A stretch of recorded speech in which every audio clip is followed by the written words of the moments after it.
Om Swastiastu, Om Awiknamastu, Namo Buddhaya.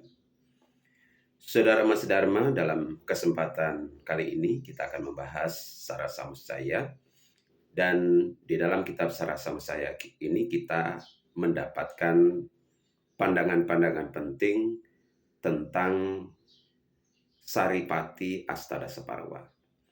Oleh karena itu, di dalam kesempatan yang pertama ini kita akan melihat bagaimana pemikiran Begawan Wararuci, pandangan Begawan Wararuci terhadap kitab Itihasa, khususnya Mahabharata yang disebut dengan Astadasaparwa. Nah, bagaimana pandangan Begawan Wararuci terhadap Mahabharata atau Astadasaparwa, kita akan dapat temukan di dalam prakata pengantar dari Begawan Wararuci.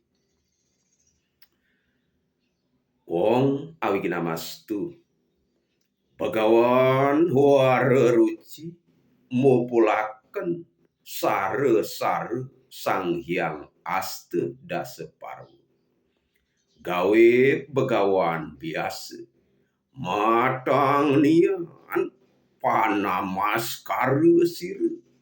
I begawan biasa leong nira.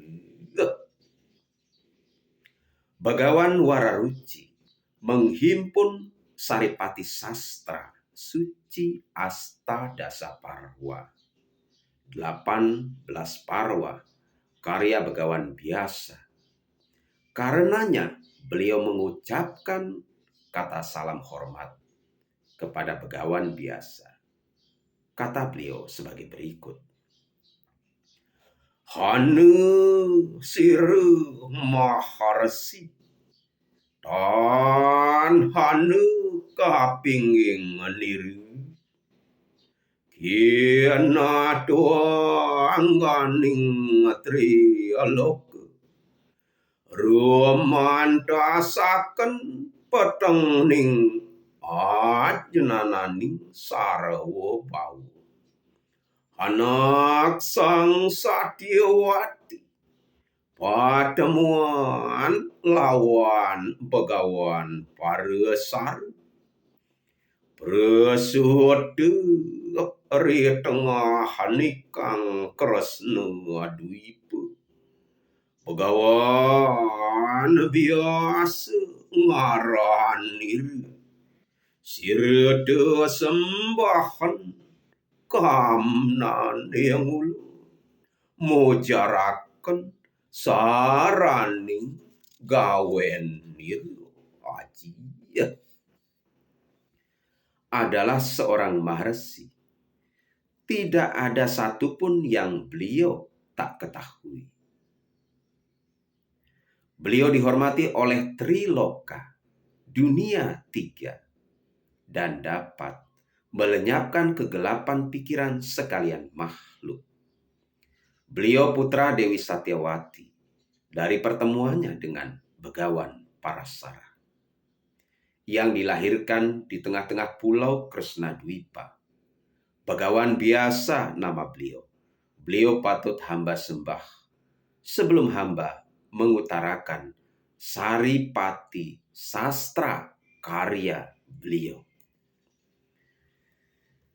Saudara Mas Dharma, dari sloka pengantar di dalam Sara Samustaya ini, kita akan melihat bahwa Astadasaparwa atau Itihasa Mahabharata hakikatnya merupakan karya sastra dari Begawan biasa. Tentu ini menurut pandangan Begawan Wararuci. Oleh karena itulah, apa yang dikatakan oleh Begawan Wararuci ini patut menjadi salah satu pertimbangan rujukan tentang apakah Mahabharata itu sejarah atau apakah Mahabharata itu karya sastra. Nah, tentu saja tidak banyak ya di antara kita yang mungkin senang menerima kenyataan Kadangkala ada sebagian masih berpandangan bahwa itihasa itu merupakan sejarah karena memang dari akar katanya itihasa itu sendiri artinya demikianlah kejadiannya sesungguhnya.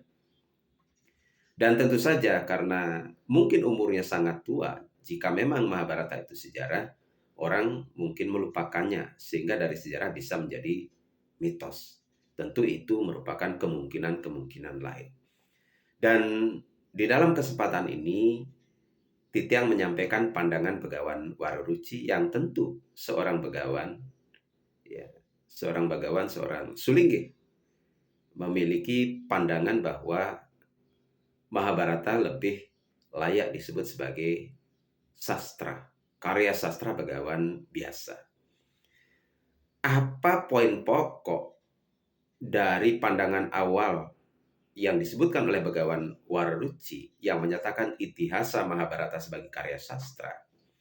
Setidaknya kita tidak terlalu penting mempanjang lebarkan apakah ini sejarah atau bukan sejarah. Tetapi ketika melihat Itihasa ini sebagai karya sastra, kita justru diajak untuk melihat esensi dari kitab Itihasa Mahabharata ini. Apa pesan-pesan di balik setiap kejadian-kejadian yang ditulis oleh Maharsi Vyasa. Dan Begawan Waruruci telah berhasil menghimpun, menarik kesimpulan-kesimpulan penting dari Astadasa Parwa ini menjadi saripatinya itu disebut sebagai Sarasamuscaya. Dan Sarasamuscaya merupakan intisari, boleh dikatakan demikian. Intisari dari ajaran Itihasa Mahabharata yang mana dapat digunakan sebagai pedoman bagi masyarakat secara luas di dalam menghadapi kehidupan ini. Oleh karena itu, Mahabharata sesungguhnya merupakan kisah kehidupan yang benar-benar seolah kisah itu betul-betul hidup di tengah-tengah masyarakat. Oleh karena Mahabharata itu merupakan kisah kehidupan, maka Mahabharata selalu relevan dengan perkembangan zaman. Inilah salah satu pandangan dari Begawan Waruruci yang mengedepankan bahwa Mahabharata Itihasa merupakan karya sastra, karya besar, mahakarya dari Maharsi Vyasa. Demikian pembahasan dalam pengantar Sarasamsaya kali ini. Om Santi Santi Santi.